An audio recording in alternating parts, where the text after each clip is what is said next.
Welcome to TRT World. I am Semir Sejfovic, and in this week's Across the Balkans, we look at the conflict and tensions in the Middle East. We'll tell you how countries, governments, and the Balkan population are affected.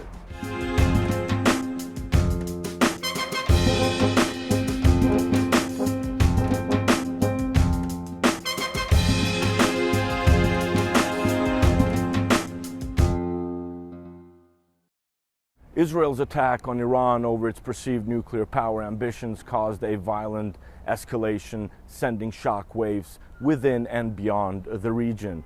Fighting has subsided for the first time in almost 2 weeks. Adam Amunu has more on how the Balkans reacted. Serbia's announcement that it will halt arms exports to Israel marks one of the Balkans' most decisive stances yet in response to the latest escalation in the Middle East. Nema prava, nema pravde I još važnije, nema nikakvih pravila u današnjem svetu. Pa zato što tonemo u potpuni haos. President Alexander Vučić made the declaration amid protests in Belgrade, where hundreds rallied against Serbia's arms exports to Israel. The sudden escalation in long-standing tensions between Iran and Israel was sparked by Israel's unprovoked strikes that killed several Iranian military commanders and nuclear scientists, retaliatory missile attacks from both sides, and the US's unprecedented strikes on Iranian nuclear facilities. Hundreds of Iranians and dozens of Israelis are reported to have been killed. Slovenia, one of the few EU nations to recognize Palestine, took a diplomatic swipe. Its president and prime minister accused Israel of deliberately provoking Iran. However, Kosovo's Prime Minister Albin Kurti stood firmly with Israel and the United States. Bosnia's Foreign Minister Elmedin Konakovic acknowledged the difficulty of consensus from within his government. The situation in the Middle East is extremely complex, and the conflict between Iran and Israel is causing concern around the world, especially due to potential nuclear consequences. I do not believe that we in BiH have a unified position on this issue, but as a country that has suffered war devastation, we have the right to warn the world about the dangers that wars bring.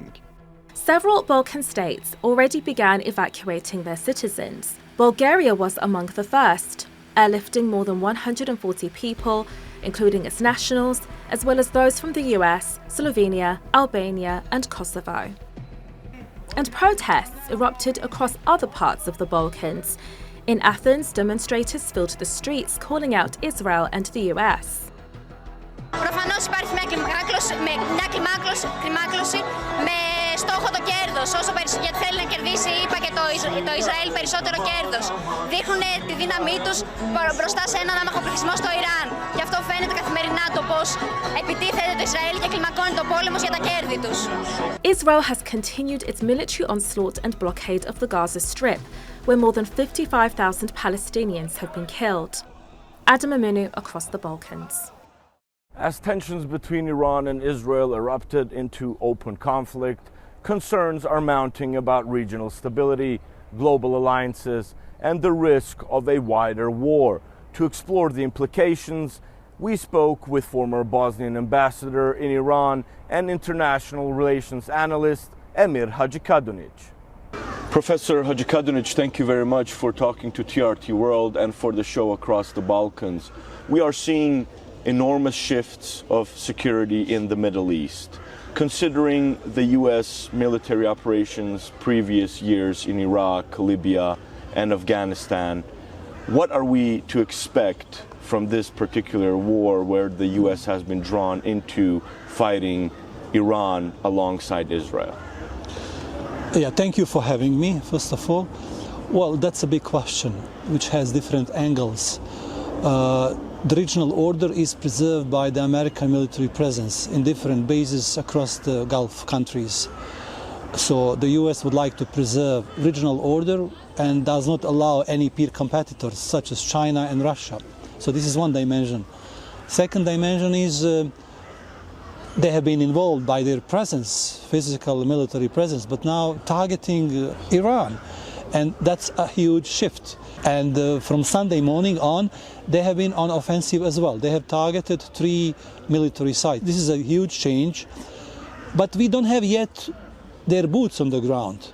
So I don't think the US as a country is interested in having that kind of a war with Iran, to have a boost on the ground and have this conventional war.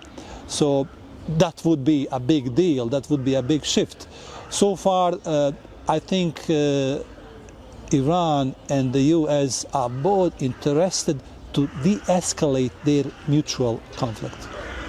When you say de-escalate, we do have one country, which is Israel, who is pushing not to de-escalate this. Right. They have initiated this war, and according to political analysts and military analysts in the Middle East, everyone is saying that Israel does want this big war. Right, exactly.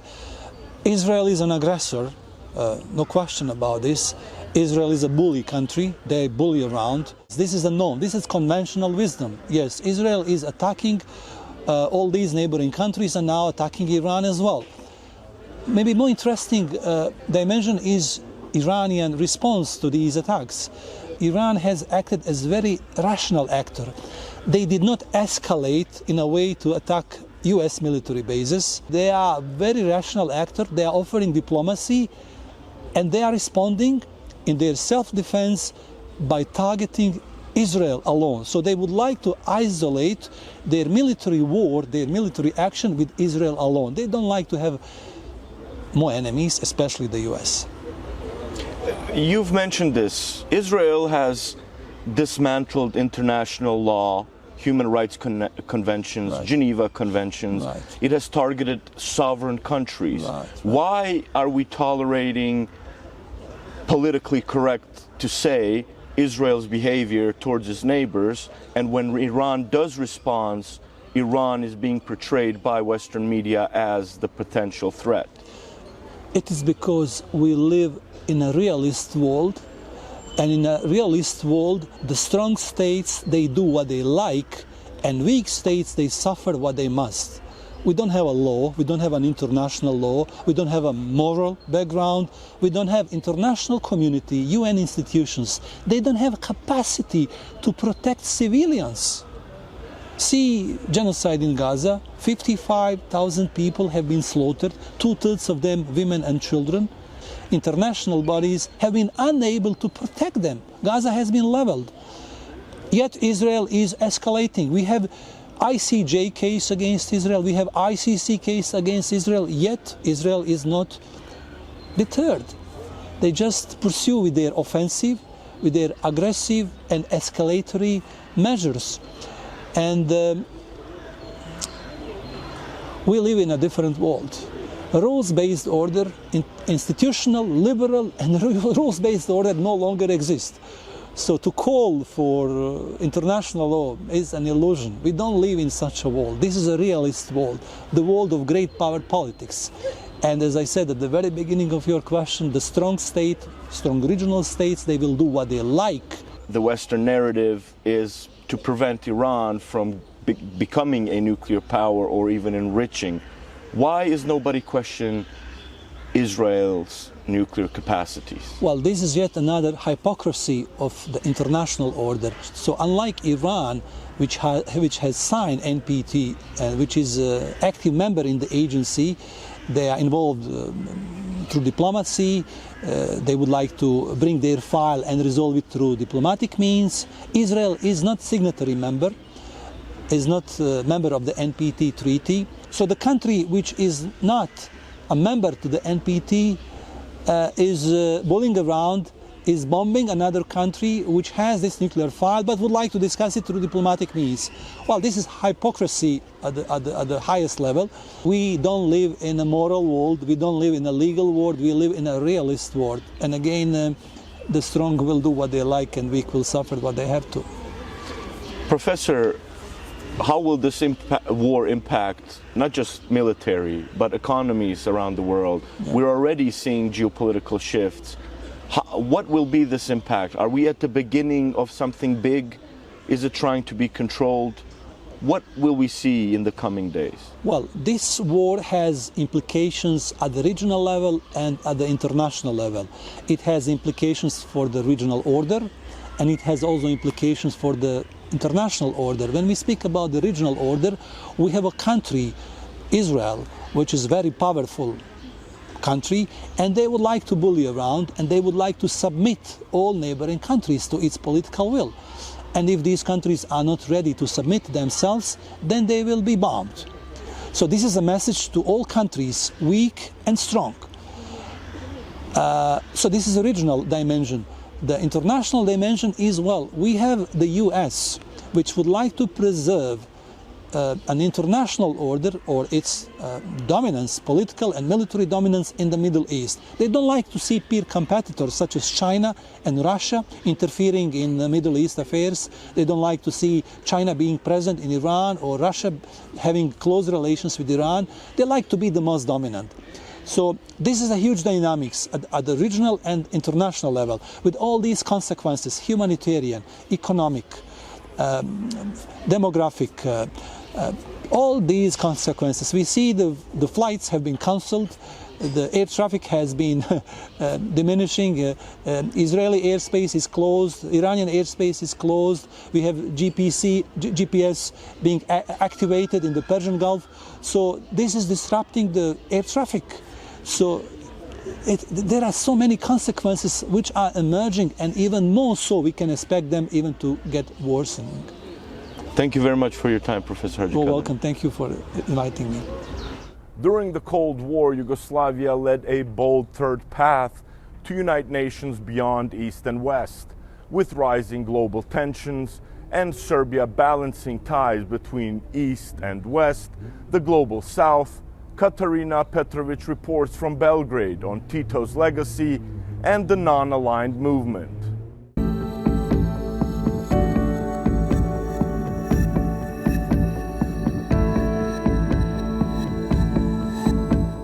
In the aftermath of World War II, the globe split into two camps, the Soviet-led East and the US-led West.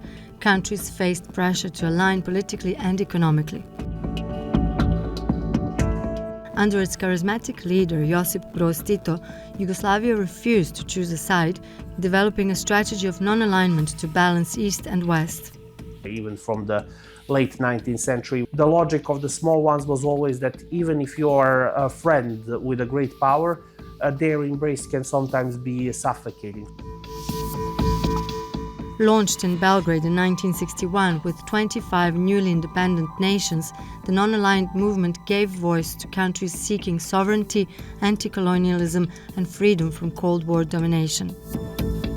Tito saw non-alignment not as passive neutrality but as strategic engagement with both blocs for political and economic gain.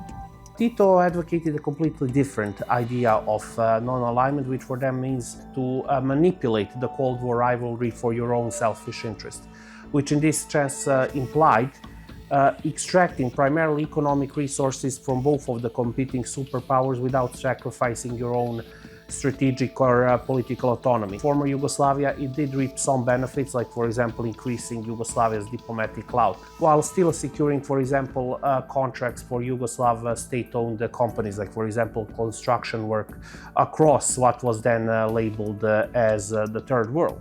Yugoslavia turned non-alignment into real influence, especially within the United Nations. Jedan za drugim su se javljali i svi su rekli, instrukcija je da glasamo kako Jugoslavija glasa. To je ono što sam ja doživeo kao osnovu kako je Jugoslavija i kakav ne samo ugled, nego i položaj unutar nesvrstanog sveta ima. That influence didn't go unnoticed. During the 1973 Yom Kippur War, 8 of 10 non-permanent UN Security Council members were from the non-aligned movement. Their coordinated diplomacy left a mark. Branko Branković, who served as Yugoslavia's ambassador to the United Nations during this period, recalls how the West reacted to the bloc's strength.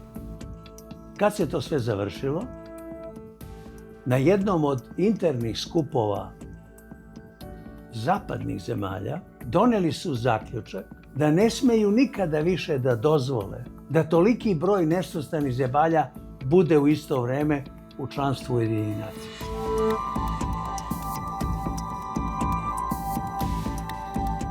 Back then, it wasn't just about neutrality. It was about influence and power.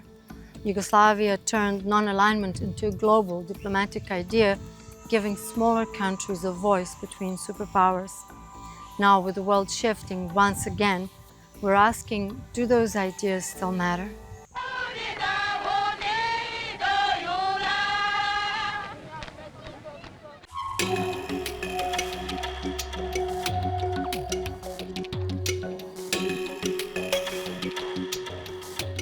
Yugoslavia earned deep trust across the developing world.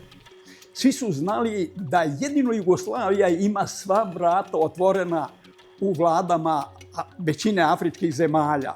Da to je bilo bez presedana, ni jedna druga zemlja, da ne kažem ni bivša kolonija, kolonijalna sila, nije imala takav dostup mestima odlučivanja, na primjer u Angoli ili u Mozambiku ili u Zimbabveu ili u Keniji, kakav je dostup, kakav je pristup imao jugoslovenski diplomata. Živadin Jovanović, a former foreign minister and long-serving diplomat in Africa, witnessed firsthand how deep these partnerships went. Beyond politics, Yugoslavia's role extended into economic and social development. But the strategy wasn't without complexity. Balancing between major powers often involved difficult diplomatic decisions and strategic maneuvering. If we are to try to, in a nerdish way, define non-alignment, it is basically frequently just a tactical principle of assessing every issue on its individual merits. So you can say, on point A, I think it is in my best interest to go alongside with the Americans. On point B, I'm going with the Chinese. On point C, with the Russians. Despite challenges, the non-aligned movement created a critical legacy.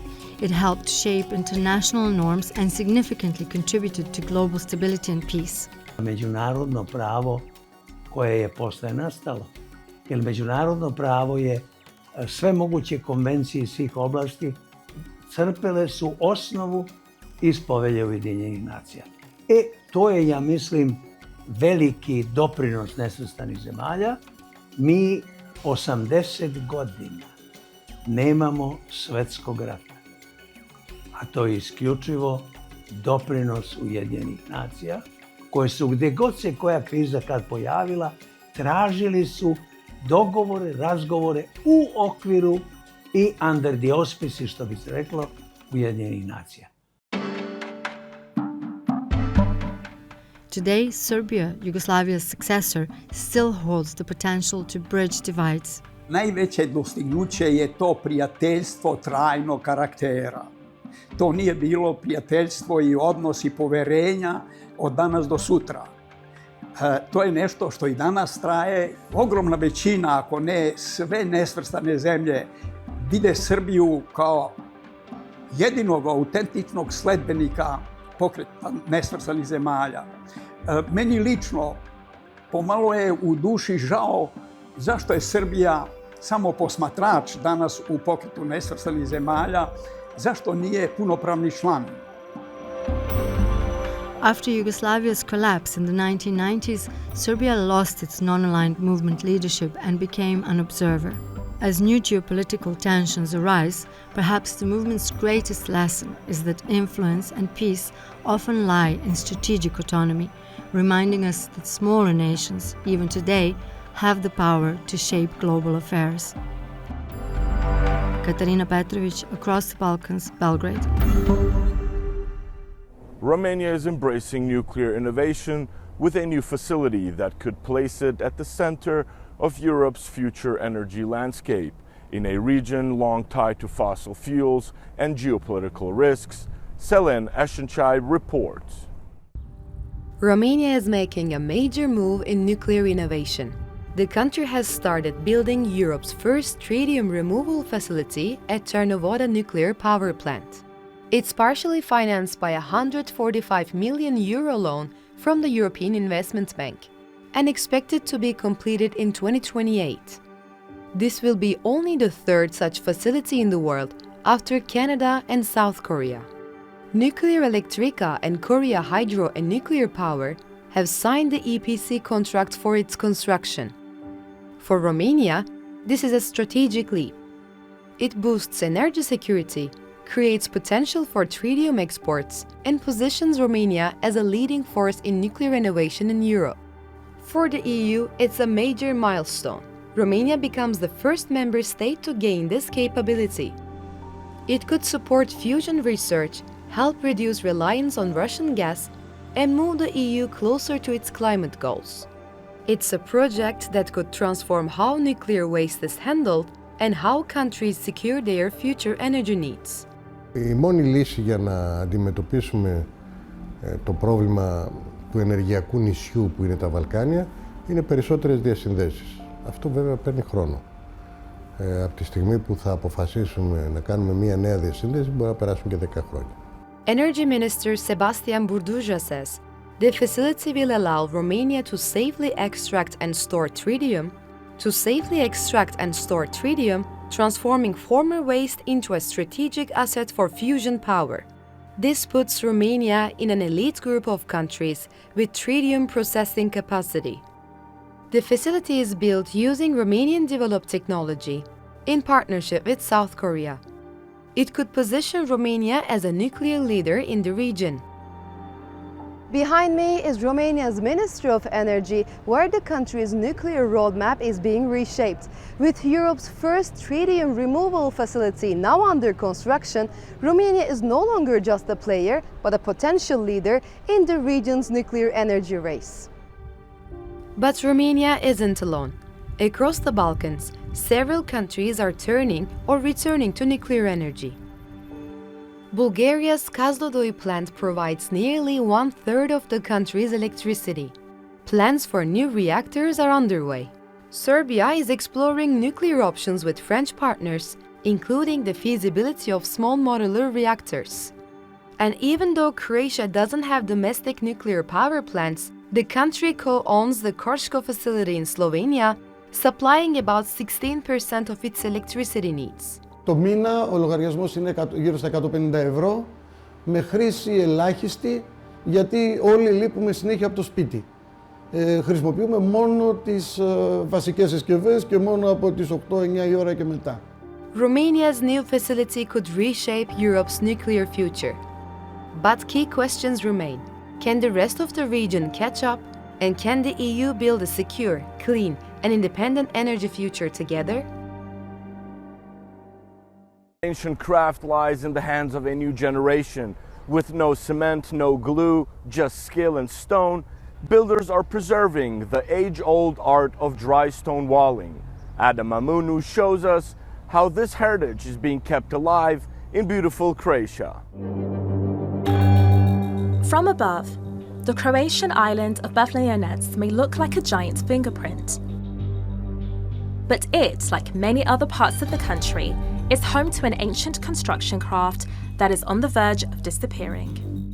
These mazes, which date back millennia, consist of dry stone walls that have been built without the use of binding material. They were constructed by stacking stones upon each other, with precise selection and placement of each stone to ensure the walls would endure and harmonize with nature. Nekoć je to bila infrastruktura preživljavanja, pogotovo na kršu, kamenitom kršu kakav je kod nas. To je bio nužan preduvjet da biste uopće nešto zasadili na kamenitim terenima, znači da ste podzidali da zemlja ne ode niz brdo, da ste ogradili da stoka ne pobjegne van ili da nešto ne skoči unutra i napadne ju. Tako da je to nekad bila jedna tehnika kojom je svaki čovjek na kršu morao do neke mjere vladati.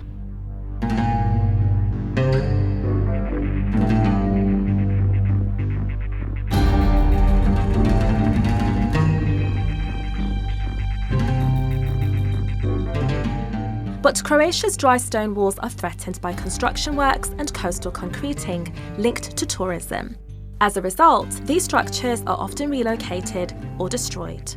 Pa suhozidi su sigurno ugroženi što zbog same izgradnje, znači ljudskog djelovanja, a što zbog toga što su već oni najstariji među njima, čak i najnoviji među njima, najmanje 50 ili 100 godina stari, znači i oni imaju svoj rok trajanja i ako se ne obnavljaju redovito, oni jednostavno zubom vremena propadaju.